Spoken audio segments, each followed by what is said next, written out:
Bonjour, aujourd'hui les femmes représentent un nombre considérable sur la population mondiale.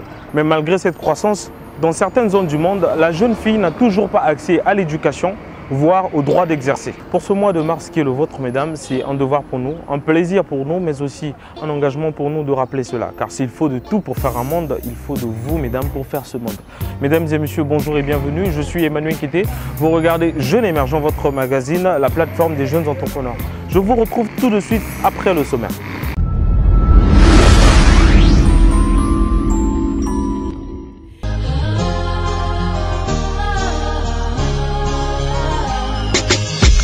S'il faut de tout pour faire un monde, il faut de nous pour faire ce monde.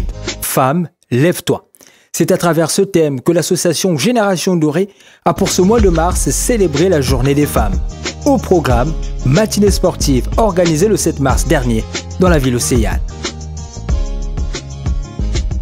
Culture générale, sciences, sport et ou histoire, c'est à cette variété culturelle que 8 écoles de la capitale s'affrontent depuis 4 semaines.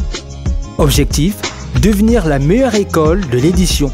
Les plus avisés ont compris qu'il s'agit là du concours inter-école de culture générale que la meilleure école gagne, organisé par l'Association des jeunes actifs du Congo, AJAC en sigle. Nous avons eu l'occasion d'assister à la 5e édition, retour en images sur les moments forts. Et dans la dernière partie de notre émission, Mudjongi Sonia et Goma Klana, 2 jeunes femmes au parcours différent, mais dont la détermination et l'envie de réussir restent le point commun. Mesdames et messieurs, c'était le sommaire.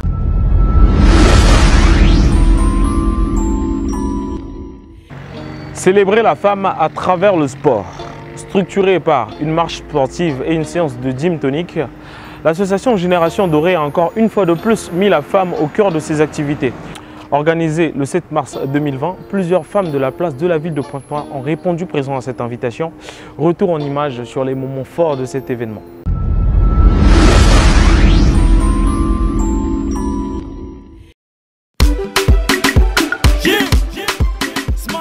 Le boulevard Charles de Gaulle, centre-ville Pointe-Noire, était pris d'assaut par les participants à la marche sportive organisée par l'association Génération Dorée à l'honneur des femmes. C'était le 7 mars 2020. Après quelques étirements et consignes de sécurité, le départ fut donné par vague. À la tête de chaque groupe, un coach sportif pour s'assurer du bon déroulement. Le lieu de rencontre pour tout le monde, Côte Sauvage, la référence pour tous les amateurs du sport à Pointe-Noire.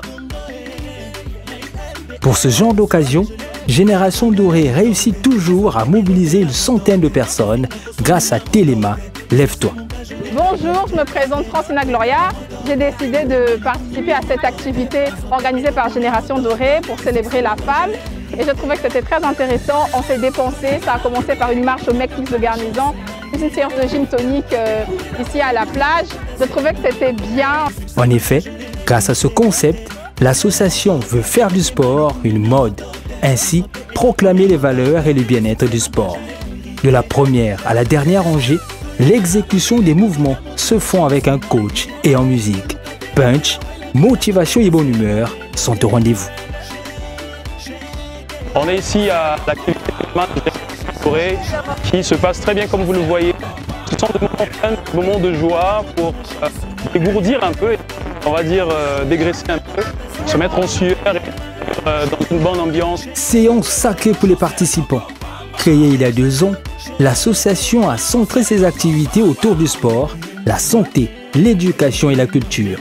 Génération Dorée, dans sa vision des choses, veut également que ces séances de sport soient pour les participants un lieu de formation, d'information, mais aussi de réseautage grâce à la prise de contact facile, ainsi que le renforcement des liens entre participants. Alors, n'attendez plus, rejoignez la team Génération Dorée tous les samedis matins.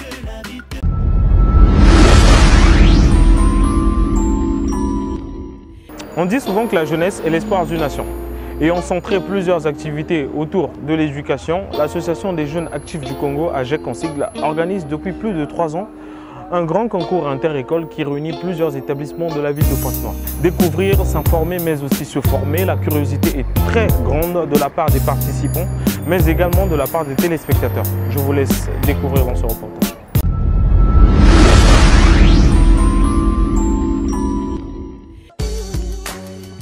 Question-réponse, 2 points accordés, la main passe de l'autre côté.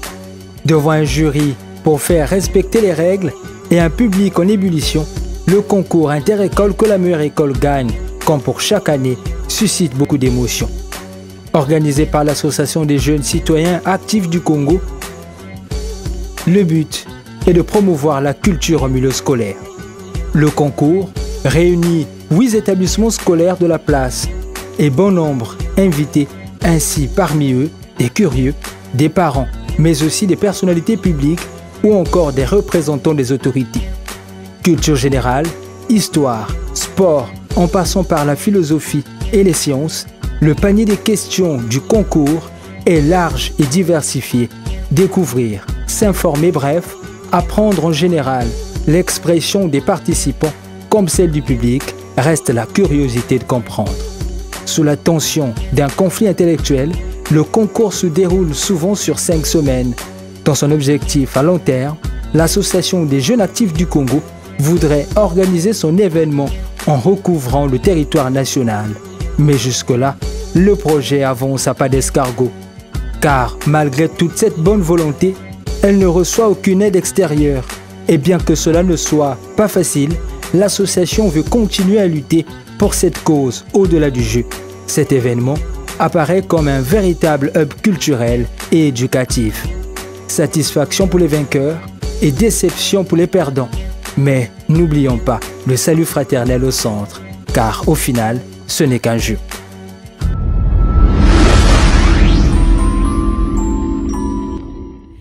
L'une est comptable et l'autre est esthéticienne. 2 parcours peut-être différents, mais dont la détermination et l'estime de soi restent le point commun. Ngoma Klana et Mujongi Sonia sont nos invités aujourd'hui.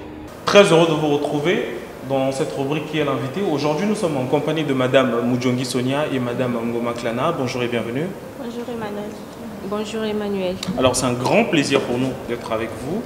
Et vous venez de 2 horizons différents. Nous allons parler de vos parcours, de vos ambitions, de ce qui vous inspire la jeunesse congolaise aujourd'hui. Madame Mujongi Sonia, vous êtes assistante comptable. Parlez-nous de votre parcours. Oui, merci Emmanuel. Concernant mon parcours, j'ai étudié à l'université Marion-Wabi. J'ai fait la fac de droit et j'ai eu une licence en droit. Après mes études, j'ai commencé à travailler dans une société d'assurance et en tant que productrice. Et vu le besoin qui se posait dans la société dans laquelle je suis actuellement, j'ai décidé de me former en cours du soir en comptabilité. Donc voilà comment je suis devenue assistante comptable dans la société dans laquelle je suis. Tout en partant du droit. Oui, tout en partant du droit. Alors, Ngoma Klana, de votre côté, comment ça a été votre parcours? Mon parcours à moi, il n'a pas été facile. Il était vraiment compliqué un peu. Et tout a commencé dès lors que j'ai satisfait à mon baccalauréat. J'ai rencontré quelques difficultés qui m'a obligée à me retrouver un peu dans le monde professionnel. Et par là, j'ai commencé à me trouver d'abord un emploi, d'où j'ai été formée en tant qu'esthéticienne. Après ma formation, dès lors que j'ai fini ma formation, j'ai été gardée là-bas en tant que travailleur. J'ai passé quelques mois de travail là-bas. Et bien après, j'ai fini par quitter là-bas et j'ai travaillé dans deux grands salons de la ville. Et d'où j'ai quand même acquis une connaissance, d'où je n'ai pas mérité la formation. Et ce qui a fait à ce qu'aujourd'hui je me retrouve avec mon propre salon et maîtresse d'un salon de coiffure. Comme vous, beaucoup ont eu également ces difficultés, parce que c'est pas facile. Je rappelle que vous avez dû abandonner vos études, vous avez trouvé un emploi, vous êtes formé, vous avez créé de l'emploi également, et vous avez repris vos études. Et aujourd'hui, quel est le conseil que vous pouvez donner à toutes ces jeunes filles qui se retrouvent dans la même situation que vous? Le conseil que je peux donner à ces jeunes filles-là, c'est qu'elles ne puissent pas baisser les bras. Peu importe les difficultés qu'elles feront face, qu'elles ne baissent pas les bras. Parce que en baissant les bras, On lâche son rêve. Ouais, c'est ça. Alors, Sonia, vous de votre côté, une fois que vous avez fini avec la licence, vous avez fait le droit et tout ce qui va avec, vous avez également lancé un projet agricole. Dites-nous en plus sur votre projet agricole. Oui, le projet agricole, je ne suis pas la seule là-dedans. C'est avec des amis, pendant que, disons, ces amis ne sont pas ici. Ils sont en Afrique du Sud. Lors de nos discussions, on s'est rendu compte qu'on avait le même rêve. Donc on a décidé de le réaliser, raison pour laquelle on s'est lancé là-dedans. Donc c'est un projet qui se trouve à Tchikoukou actuellement. On s'est lancé sur la production du chou, des aubergines, des concombres, du poivron ainsi que des tomates. Donc on a décidé d'essayer sur ces 5 produits et de voir la suite. La suite alors. Oui. Alors, donc en dehors du boulot, vous avez le projet agricole, mais en dehors du projet agricole, également, je rappelle que vous êtes président d'une association. Parlez-nous de votre association. L'association s'appelle IFC, donc Initiative des femmes du Congo. Okay. D'abord, je ne suis pas la fondatrice de cette association. C'est à Brazzaville, avec des amis, ont décidé de fonder cette association. Et ça concernait, en fait, on veut mettre en avant l'image de la femme. De la femme, ok. On veut pousser les femmes à entreprendre, à se prendre en charge. Donc on veut un peu casser l'idée selon laquelle la femme, elle devait toujours être derrière un homme et tout. Okay. Donc après, vu que moi je suis à Pointe-Noire, il fallait bien qu'on ait un bureau à Pointe-Noire. Okay. Donc on a décidé, donc, lors d'une assemblée, il a été décidé que je représente l'association ici. Aujourd'hui, est-ce que vous trouvez que la jeune femme congolaise ou la jeune fille congolaise est assez battante? Parce que vous avez quand même eu un parcours difficile. Vous avez juste eu le bac, vous avez abandonné vos études, vous avez trouvé une formation, vous êtes formé, vous avez créé de l'emploi. Mais est-ce qu'aujourd'hui la jeune fille ressemble carrément à vous? Est-ce qu'elle est battante au fait? Avant, on pouvait dire que la jeune fille congolaise n'est pas du tout battante. Mais actuellement, on remarque que la jeune fille congolaise commence à se rebeller. Et on peut constater même dans des marchés, là on commence à regarder même des jeunes filles se réveiller tôt le matin et aller chercher de quoi se nourrir et de quoi subvenir à leurs besoins. Donc nous disons déjà merci beaucoup à toutes ces femmes, encore que nous sommes dans le mois de mars. Et nous vous envoyons tous nos encouragements, nous n'avons pas oublié. Bonjour, bonne santé à toutes ces femmes qui se lèvent le matin pour subvenir à leurs besoins. Que vous inspire la jeune fille congolaise aujourd'hui? Avant, la jeune fille, la jeune fille congolaise ne pouvait pas se prendre en charge. Elle s'attendait toujours à ce qu'elle ait un petit ami qui prenne soin d'elle et tout. Je pense qu'actuellement, j'ai remarqué cette vague depuis 2018. La jeune fille aujourd'hui se prend vraiment en charge. Et ça a touché tous les niveaux, que ce soit les intellectuels et celles qui n'ont pas fait de longues études. Déjà, quand vous vous rendez dans les marchés de la place, vous les voyez de très belles filles qui sont là en train d'entreprendre sur des petits commerces. Ça, c'est très encourageant. Et en voyant tout ça, je me dis que vraiment, le Congo fait un grand pas dans ce sens. Dans ce sens. Donc, et pour celles qui sont restées, je les encourage à faire comme les autres, parce que la vie, en réalité, on ne peut pas vivre en comptant sur les poches de quelqu'un. On doit apprendre à dépendre de soi-même. Et je pense que ce n'est que comme ça qu'on peut réaliser ses rêves. Et alors, Sonia, nous allons encore rester avec vous. Je rappelle que vous, par contre, en dehors de votre parcours, des difficultés que vous avez connues, vous avez également été mère très jeune. Mais cela ne vous a pas empêché de continuer vos études, de trouver un boulot, de devenir aujourd'hui membre d'une association et bien sûr d'avoir un projet agricole. C'est vrai que ça a été difficile, mais on veut d'abord connaître les difficultés avant de savoir quel était le support sur lequel vous avez compté. D'accord. En fait, c'est vrai que ce n'était pas facile du tout.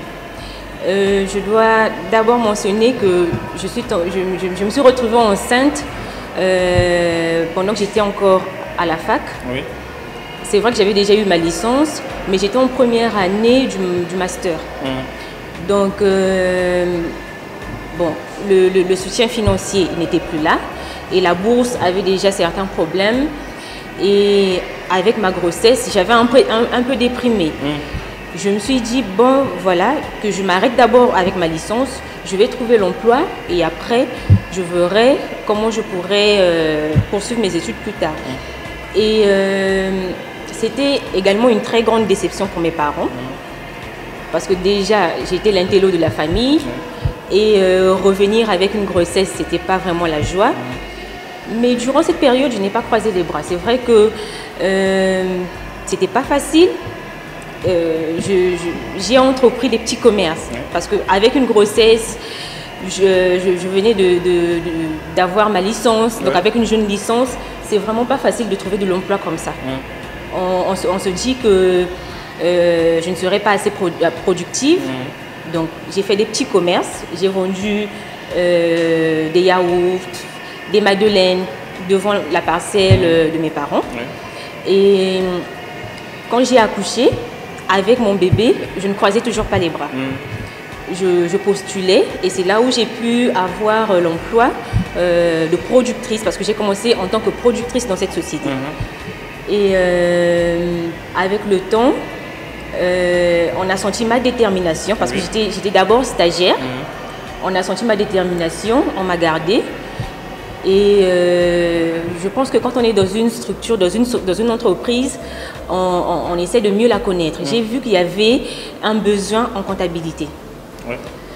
Je me suis dit, bah, déjà ma fille, elle avait 2 ans en ce moment. Je me suis dit, bah, je vais essayer de combler ce trou-là. Je me suis lancée dans une formation en comptabilité à DGC. Je me formais le soir et dans la journée, je travaillais. Donc, je passais du temps avec ma fille, plus le soir ou encore en week-end.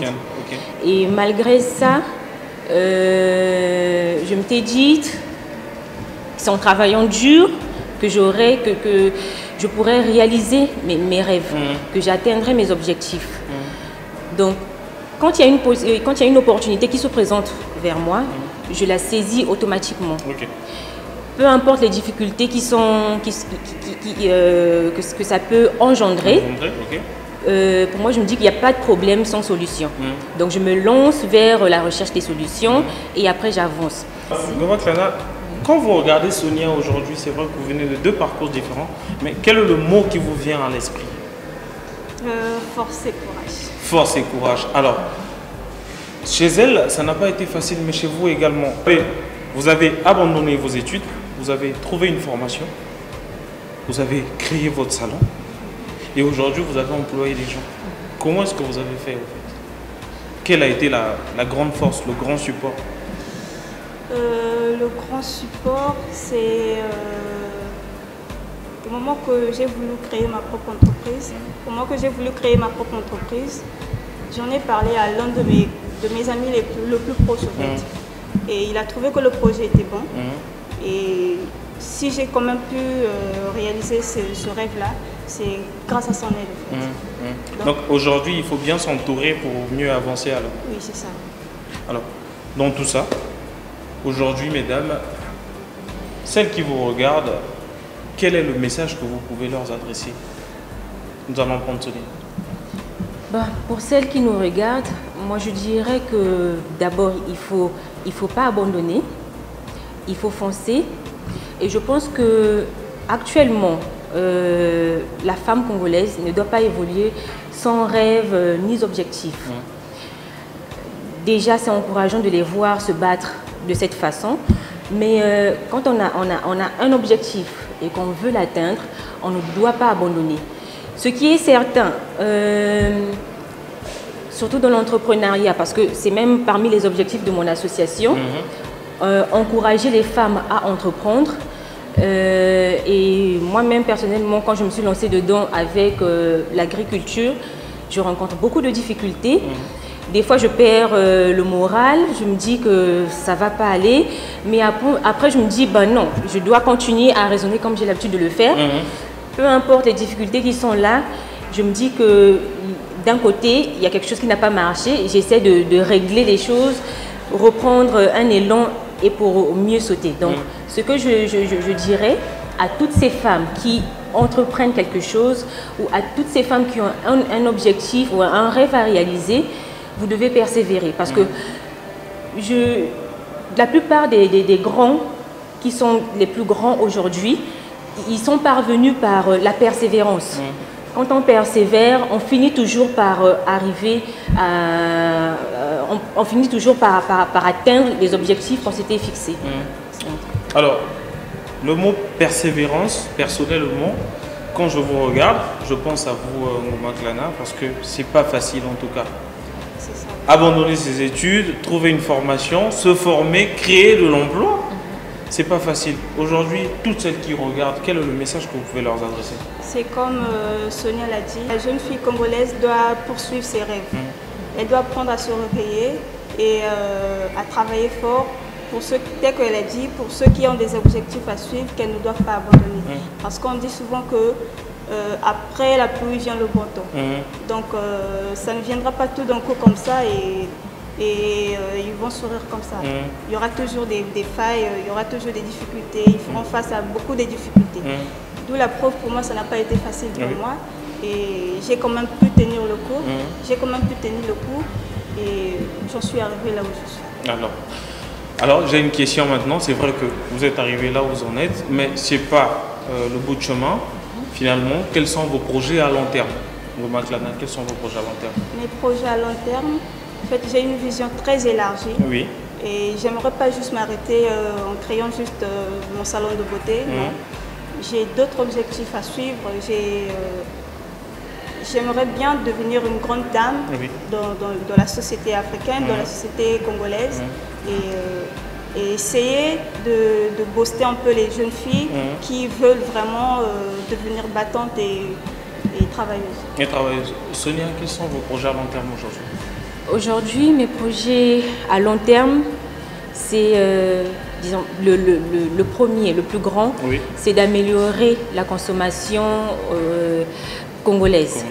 Donc, déjà, quand on voit ce qu'on consomme actuellement, il faut que ça vienne d'ailleurs. Et tous les produits chimiques qu'on met à l'intérieur comme conservateur, le temps d'arriver ici, je pense que nous ne consommons pas frais. Donc, dans ce contexte, pour moi, je vais d'abord, dans un premier pas, dans l'agriculture. Et après, on va se lancer dans l'élevage. Donc, l'idéal pour moi, c'est que nous puissions consommer des produits bio, des produits congolais, produits ici, sur le territoire national. D'accord. Et en dehors de ce projet agricole, comment est-ce que vous voyez votre association demain? Oui, disons notre association, demain nous la voyons, disons, avec plein de monde, avec plein de partenaires, avec beaucoup de femmes éveillées, parce que c'est ce qui va constituer comme un socle pour le développement de notre pays. De notre société. Oui, de notre société. Mesdames, c'était un grand plaisir pour nous de vous accueillir.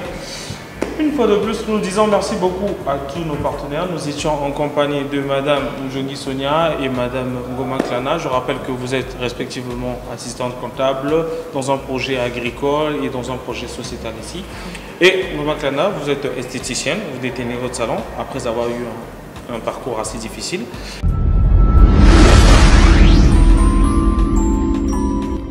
Voilà, mesdames et messieurs, Jeunes Émergents, c'est fini pour aujourd'hui. J'étais très heureux de vous présenter cet épisode. Nous disons merci beaucoup à tous nos partenaires, mais nous disons également merci beaucoup à vous, notre grand immense public derrière cette caméra de partout dans le monde. Vous êtes très nombreux à nous suivre. Une fois de plus, merci encore. Quant à moi, je vous dis à très bientôt. D'ici là, prenez soin de vous. N'oubliez pas de vous laver les mains. Je suis Tuel, nous sommes Jeunes Émergents. Merci et au revoir.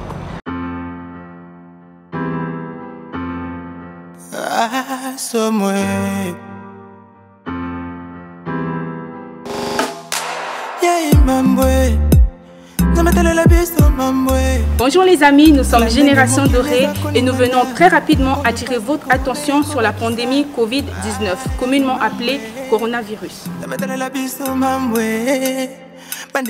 Ce qu'il faut savoir sur ce virus, c'est qu'il entraîne de fortes fièvres, fatigue, toux sèche, maux de gorge, congestion ou écoulement nasal et même des sérieux problèmes respiratoires pouvant conduire à la mort. Si vous ressentez ces symptômes, n'hésitez pas, contactez les numéros ci-dessous.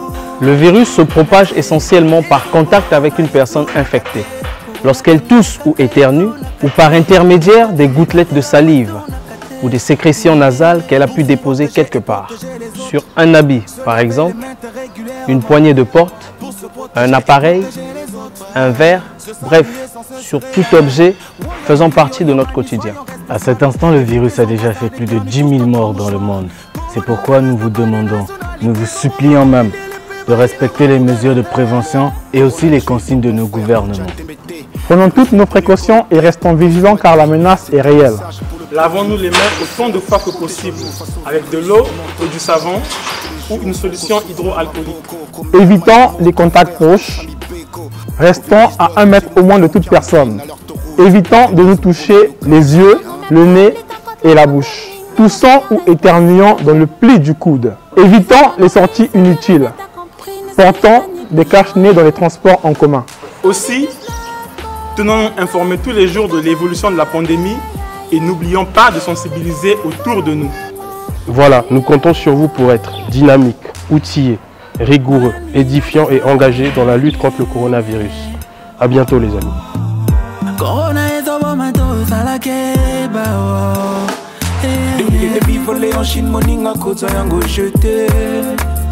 Na Italie pe kuna ba to bazoda ye na ndenge ya mokete.